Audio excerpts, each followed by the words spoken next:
আসসালামু আলাইকুম বন্ধুরা, কেমন আছেন? আশা করি ভালো আছেন। এটা দেখছেন বন্ধুরা, আজকে আপনাদের একটা নতুন একটা অভিজ্ঞতা দেখাবো। এটা পাট ক্ষেত, আমাদের পাশেই এক ক্ষেতে বোনা হয়েছে, আমাদের বাড়ির পাশে আর কি। অনেক সুন্দর, একসময় এটা বড় হবে। সামনে আরেকটা জিনিস আপনাদেরকে দেখাবো। আমাদের বাড়ির, আমরা এখন আসলে যাচ্ছি আমার ছোট আপুদের বাসায়। সামনে আমার মা আর আমার ওয়াইফ আর আমার কাছে আমার ছেলে এবং আমি যাচ্ছি। এটা একটা ছেলে, যাই হোক, ওর তো সবাই চেন। সেই তো সামনে একটা আপনাদের একটা জোলা দেখাবো। আসলে এই জোলাটা কাদই, নাম হচ্ছে কাদই। কাদই গ্রাম থেকে আমাদের গ্রামের মাঝখান দিয়ে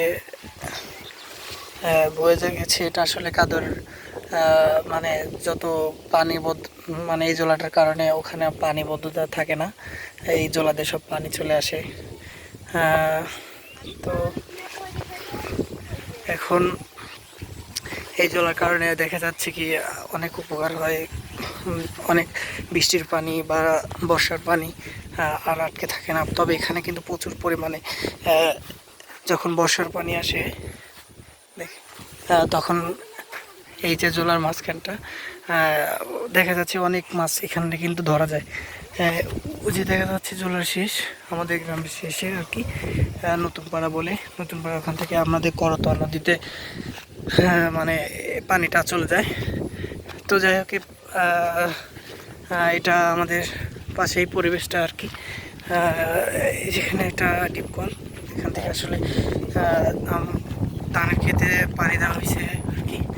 যে দেখা যাচ্ছে আমরা ওই গ্রামে যাচ্ছি, একটু হাঁটতে হয় কারণ মাঝখান দিয়ে কোনো রাস্তা নাই, যার কারণে আসলে একটু সমস্যা হয় আপুদের বাড়িতে। এর জন্য আসলে যাওয়াটা খুব একটা বেশি হয় না, যে মানে হেঁটে তো যাওয়া লাগে, অন্তত 15-20 মিনিট হাঁটতে হয়, এইটাই একটু সমস্যা। যাই হোক বন্ধুরা, ভালো থাকবেন, সুন্দর এবং সুস্থ থাকবেন। আমার ভিডিও দেখে অবশ্যই লাইক, কমেন্ট, শেয়ার করবেন যদি ভালো লেগে থাকে। তো পরে আবার নেক্সট ভিডিওতে আপনাদের মাঝে আবার আসবো ইনশাআল্লাহ। সবাই ভালো থাকবেন, সুন্দর এবং সুস্থ থাকবেন। আসসালামু আলাইকুম ওয়া রাহমাতুল্লাহি ওয়া বারাকাতুহু।